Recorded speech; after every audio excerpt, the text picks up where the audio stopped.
Today on the show, we're going to be talking about It. That's right. It. Looking to stay in the know on trending topics and have a good time? You're in the right place. Welcome to... Are you fucking kidding me? That's the name of this guy's show? Welcome to Are You Kidding Me? With your host, Jacob Hartzell.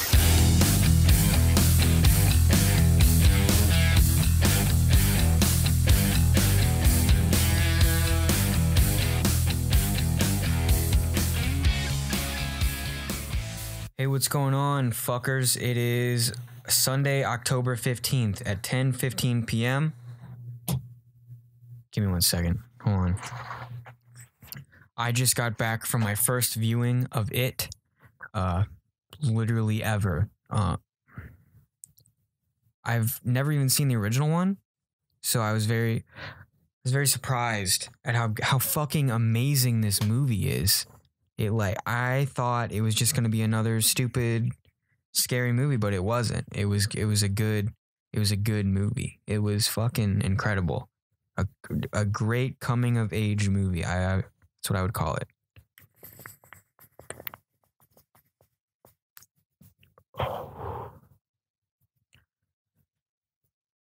I'm trying to think of what my it would be. Like, what am I scared of that would try to kill me? I can't think. I don't think I have one of those. I mean, maybe a fucking a dick to the face. Like if a giant cock walked up to me, maybe I'd be scared of that.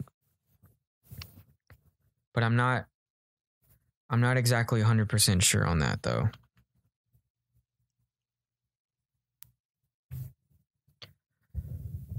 Fuck, dude. This is the first episode of the podcast, and I decided I was gonna just fucking do it. I've been sitting in a hospital for the past 24, 36 hours. Been lightheaded all day going up and down these fucking elevators. It's killing me, dude.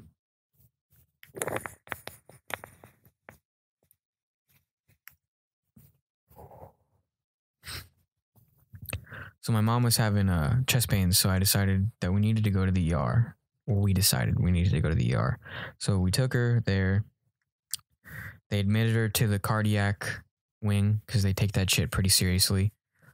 The interesting thing I found is that on the way to the cardiac wing, there were 3 police officers carrying one woman into a room as she struggled and screamed and cried. And as I walked past, she screamed, "I believe suicide is a viable option." And the officer behind her said, "Well, that's why you're in here." And I was like, holy shit. I've talked to people, who are suicidal. But to see that shit, in person, that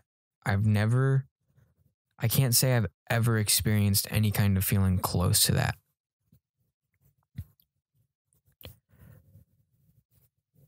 We've all had our moments. What the fuck? Oh. We all have had our moments of sadness or whatever, but that level of sadness, I don't think I've ever experienced in my life. And I think it gave me a new perspective on what it is to be alive.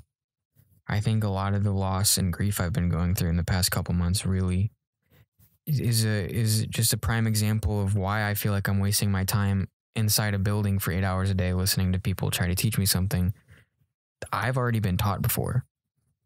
They've dumbed down the system because people weren't getting it, but I need an accelerated program. I need something, dude. I can't sit in these classes for much longer. It's fucking killing me. It really is. And honestly, I don't want to drop out. I feel like that would fuck up my life. I feel like I should probably go to college and get some kind of degree or something. But I don't really want to do that. That's just kind of my parents talking. Well, not really my parents, but my dad. That's not really me. I feel like I'm just wasting my time and my money and my effort here, going to classes, not expressing myself. And that sounds really fucking stupid when I say it, but I don't know how else to explain it. I need to make something. I can't just fucking sit in these classes anymore and have this information trying to be packed into my head when I don't give a fuck. I don't care about any of this stuff they're saying. It's all just nonsense to me. Like, sure, I have fun with friends and shit, but that's not why I'm there. Like, the majority of my day, I can't like really talk to my friends, and it's all bullshit. Like, this is not the life that I'm gonna live. And you can dumb that down to me being a kid and having youthful intentions and dreams and all that shit, but that's just not the way I want to live my life, and that's not the way I will live my life. And there's no one who can convince me otherwise.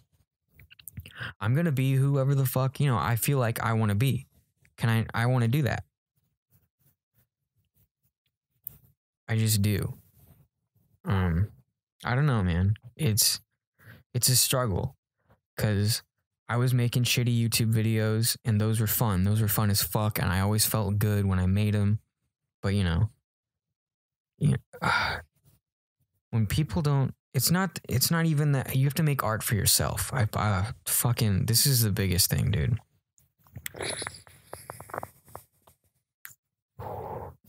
You have to make art solely for the intent of making art. Otherwise, it will fail you. All of it will fail you. I was making these YouTube videos, and they're fucking GTA gaming videos. So, they're not fucking necessarily fucking Picasso art, but I put, 6 hours of editing into these videos, and, I have people talking shit on them and that kind of thing. Like not on the surface level, but that shit, honestly, like on a deep level, it's like, fuck, dude. Like, you don't know all the time that I put into this one specific joke, and whether or not you find it funny, like, that's cool. Like, actually, I appreciate the input, but it's just like, be real, be real with me, but don't just shit on me. Like, give me something constructive. Like, if you're so fucking smart, Mr. fucking guy, you tell me what I'm doing wrong.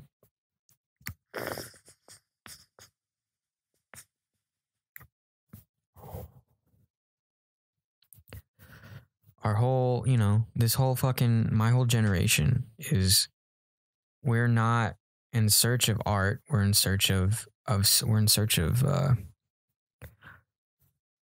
it's often said that we're in search of some kind of personal deep meaning, but I don't think that's true for the most part. I would like to think that I am, but that's maybe just me having a fucking ego.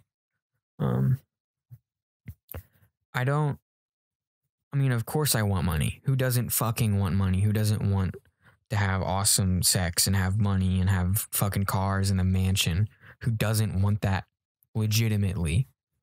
But I want something that gives me a feeling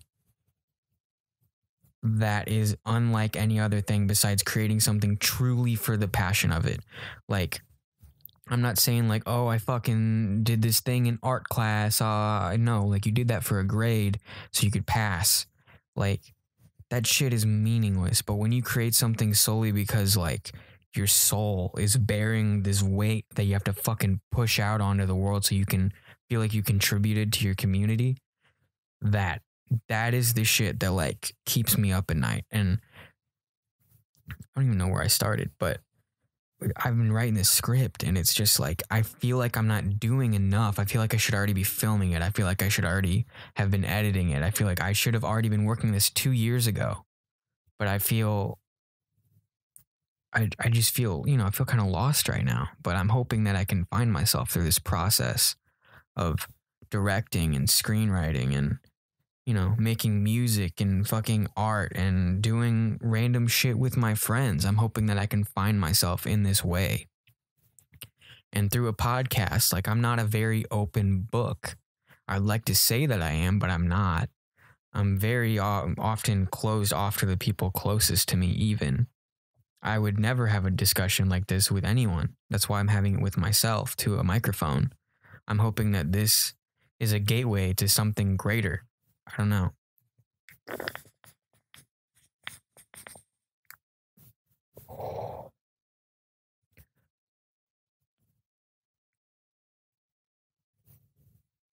what the fuck was I talking about? Okay, anyways, I gotta get back on topic.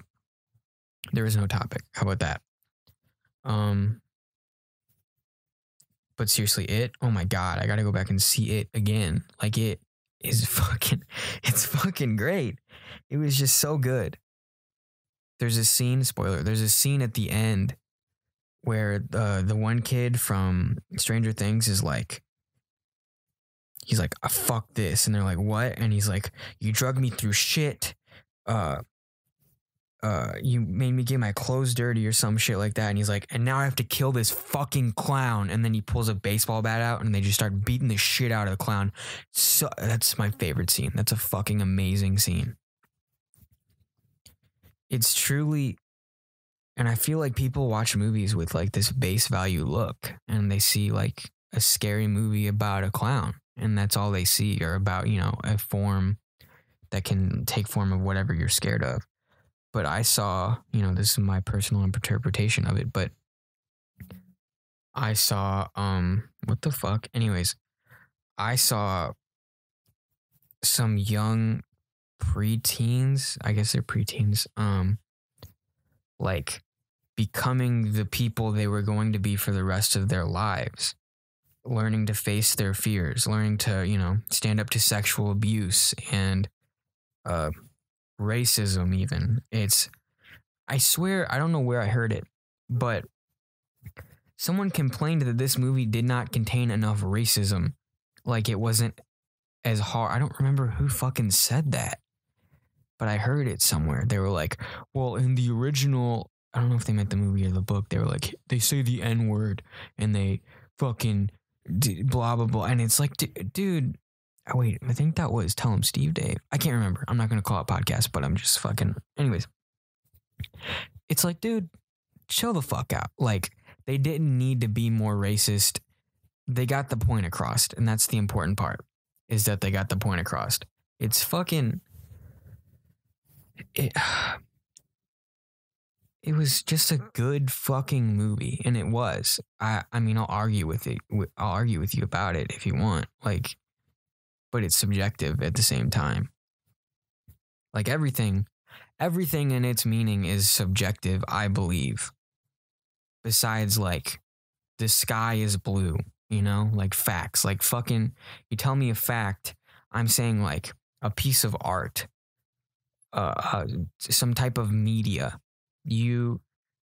Everything is subjective. So to say, oh, that music is not music, or that's shitty, or whatever, try to be a little more constructive with how you say that. Instead of saying, oh, country music is shit, you say, oh, I can't relate to it because I didn't grow up in a climate that was like that. You know, like I didn't grow up in that kind of social, economic place where that was the kind of thing that we did, where we didn't fucking drink beer, drive trucks and tractors. And I mean, that's not all country music is. Even that is a fucking bastardization of country music. I mean, listen to Hank Williams or fucking Johnny Cash. All those guys are fucking legends.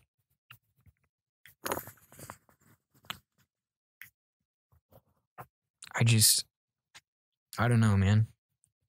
That shit drives me crazy. And I used to be that way, in a very serious sense of the way that I'm talking about. I used to be that. I used to be very judgmental about art. This is shitty. This is not. I like this, and all that other shit is bad.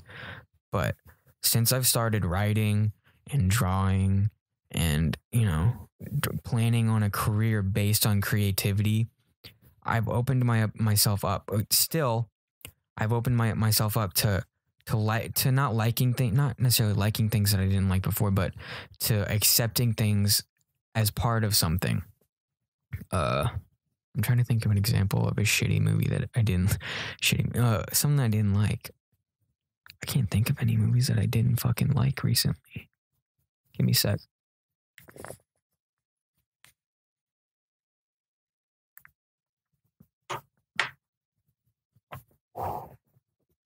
Okay.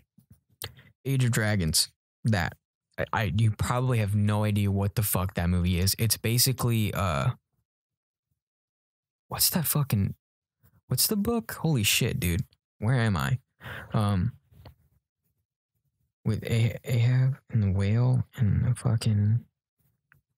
What is that book? It's famous. It's a famous book about a whale, about a giant fucking whale. Why do I keep thinking Free Willy? It's not Free Willy. I wish it was. Excuse me. I wish it was Free Willy, but it's not.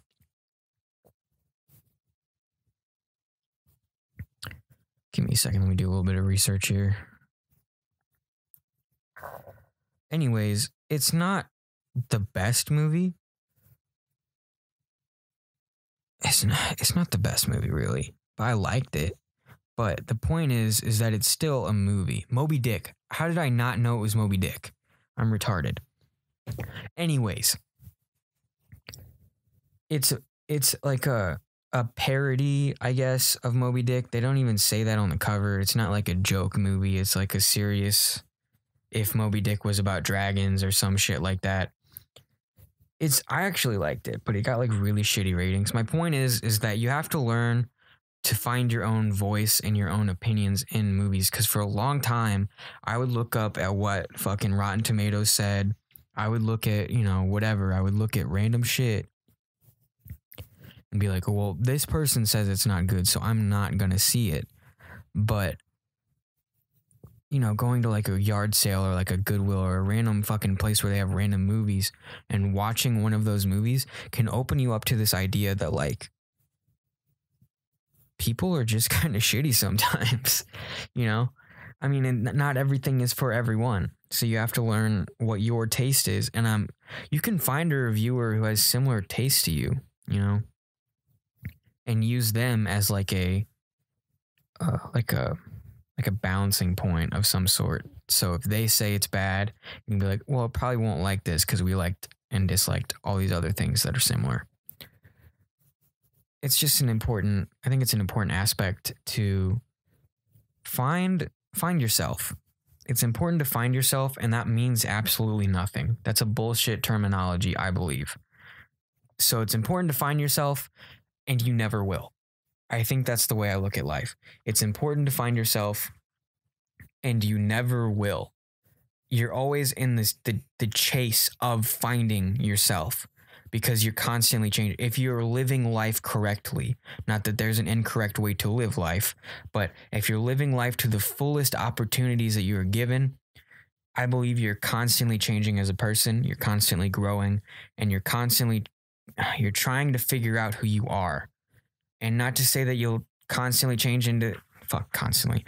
Not to say that not to say that you will change drastically from your 50s to your 60s, but you may. It's possible. Your wife may die of cancer, and then your whole outlook on life may change. I've lost a friend, and that shit changed everything. Because I always thought like, oh yeah, someday I'm going to die. And I've been to a funeral or two before. But it really hit home when I thought, this is how close I am to death. Every day I wake up and I think, I'm a breath away from dying. There's no promised time on this earth. I swear that to you. So do what you want while you can. Because I might not wake up tomorrow. This may never get uploaded. I don't know. There are no guarantees in life, which is another reason why I feel you should chase what you want. And not for your whole life. I'm saying, to these fucking stingy people that are fucking being bitches. What I'm saying is, I wouldn't go to college to be a doctor if you don't want to be a doctor immediately after high school. If you're doing it for the money, I wouldn't do it. If you have a passion in mind. If you want to be a writer, take 6 months, take a year, 2 years and write. Take a gap year. It's becoming a thing. It really is. But what I'm saying is take some time and develop the person you want to be. And maybe it'll work out.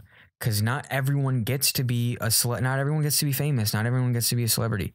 Not even saying that, that's important. It's really not. we idolize celebrities in a way in this culture that is astounding.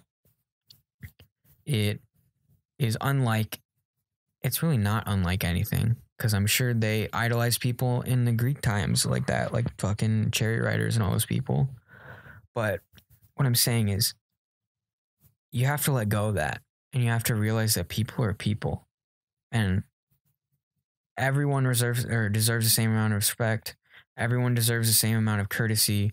Everyone is just a person, and whether they've fucked up or not, whether they've done horrible things or not,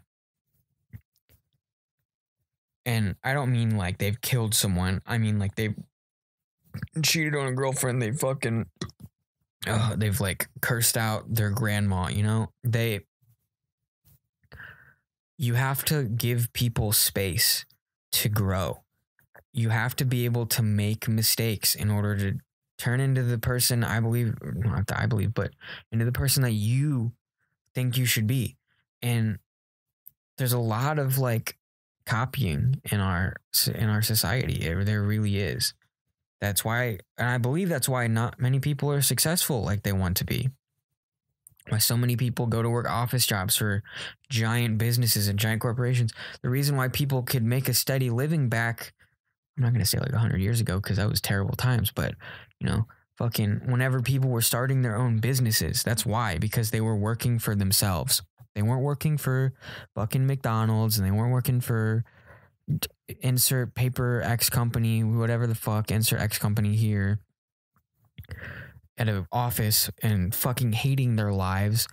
They were building something that they could give to their kids and that their kids could give to theirs. And, you know, that didn't always work out, but it was worth it for the most part. We lived in a society where people were different. People weren't, you know, we didn't buy the same clothes from the same stores, and that sounds like I'm talking about fucking segregation. That's not what I'm talking about. I'm saying like, you know, Jimmy's store and Bobby's store, and I go to Bobby's and my friend goes to Jimmy's, and we get clothes that are kind of similar, but they're not the same. They don't even have the same material. But now we both shop at like, you know, Nike or Route 21 or whatever the fuck people shop at now. I don't even fucking know. I haven't shopped for clothes in like 2 years. But what I'm saying is, like, we all used to have like our own and we didn't give a fuck, you know? That's what it meant to be free, was not giving a fuck. But now we're all in each other's asshole because of social media and all that bullshit. And I use social media and I fucking know. But like, we're all into each other's business so much that there's no personality anymore. Nobody is their self.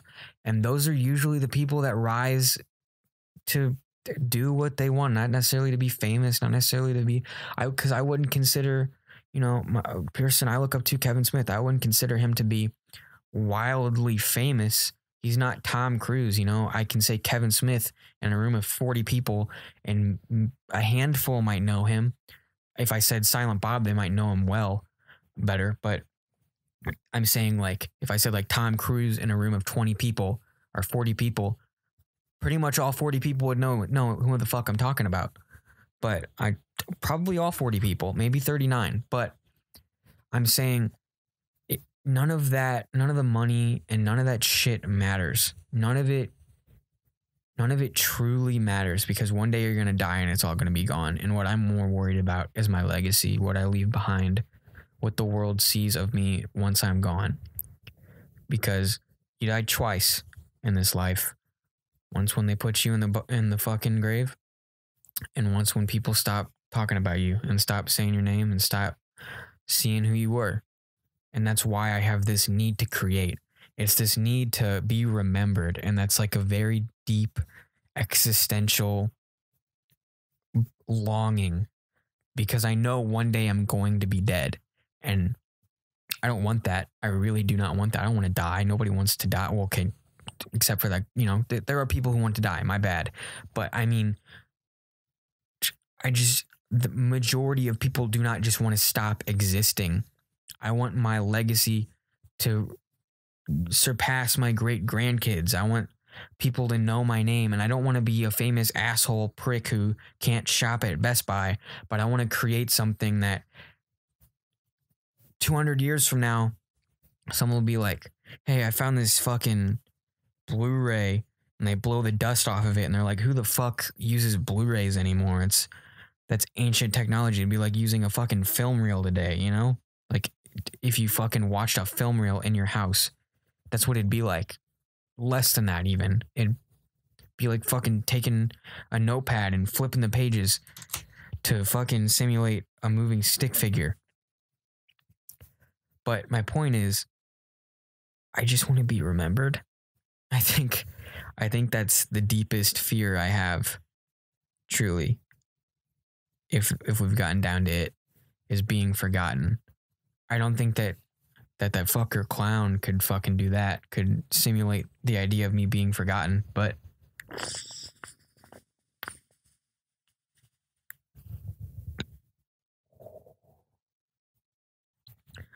I guess we'll never know.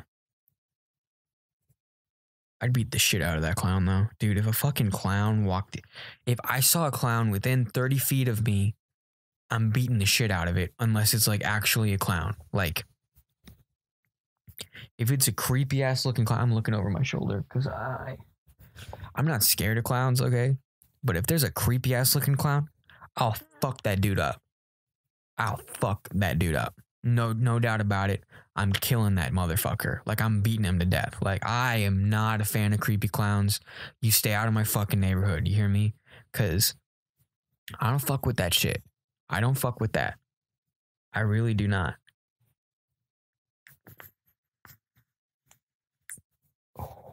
Did they ever find out if that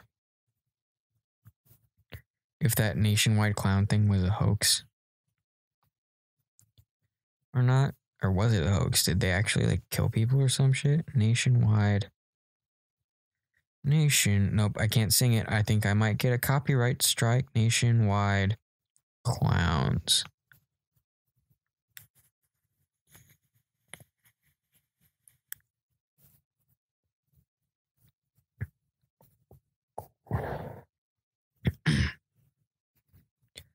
Clown hoaxes force police nationwide to check pranks for real threats. Fox News.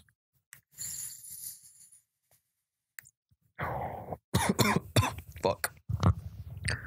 Carrying golf clubs, shovels, and hockey sticks, several hundred University of Connecticut students gathered just before midnight in a cemetery. Holy shit, this would be a cool scene in a movie. Ready to do battle with menacing clowns. Oh, fuck. This is it part 2. This is it chapter 2, boys. They had heard might be lurking among the headstones. People determined that Monday's clown rumors were a hoax, but dozens of similar reports have surfaced across the country, largely on social media. Oh, this was a Facebook thing, wasn't it? Fuck.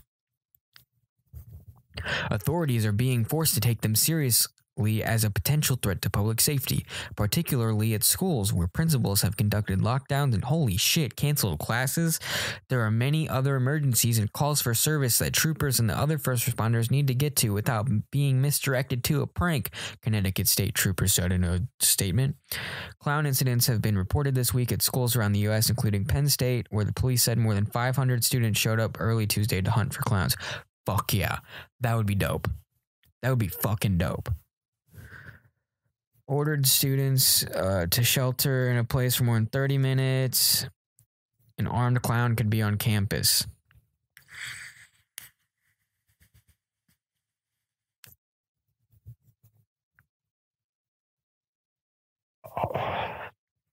Sociologists say the panic over clowns, which may seem silly from a distance, is actually a new twist on a phenomenon as old as witch hunts.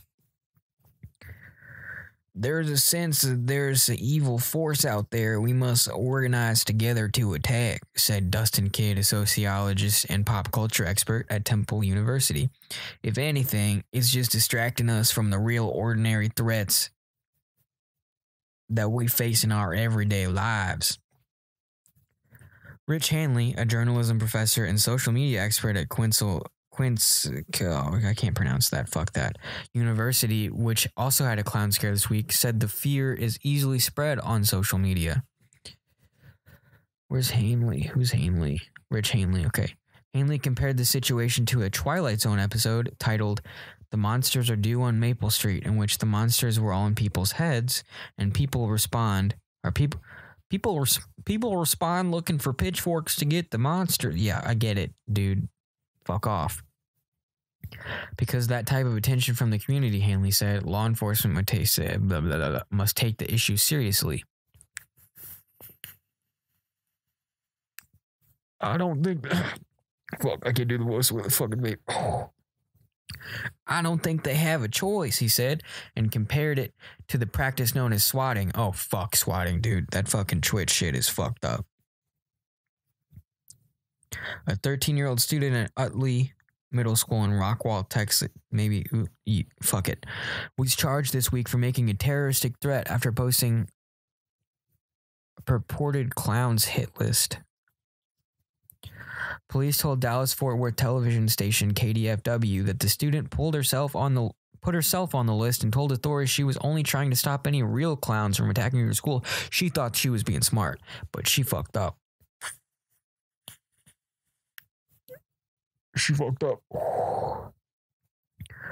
Police also warned that anyone making credible threats could be charged with a more serious felony under a law passed this year after the Sandy Hook massacre. Oh, fuck. 12 weeks is all you need in this fitness app to get in shape. Anyways, that's all I got for you, man. I am not good at this podcasting thing, but it's been 30 minutes, and this is my first time podcasting. So I hope you enjoyed it. If you didn't, let me know why. Let me know what I can work on. I stutter a lot. I say like and quite a bit. I'm aware of these things. I'm not a very good talker. I have social anxiety, which is why I'm doing the podcast in the first place. I'm hoping that it opens me up I was gonna say a sex joke, but it didn't work out. Like Rita Rudner opens her asshole for O.J. Simpson. I don't know either of those people, but there's a real allegation. Anyways, see you next week, people. Thanks a lot for listening to this episode of Are You Kidding Me? With Jacob Hartzell. If you liked today's episode, please leave a review and subscribe, and we'll catch you next time on Are You Kidding Me?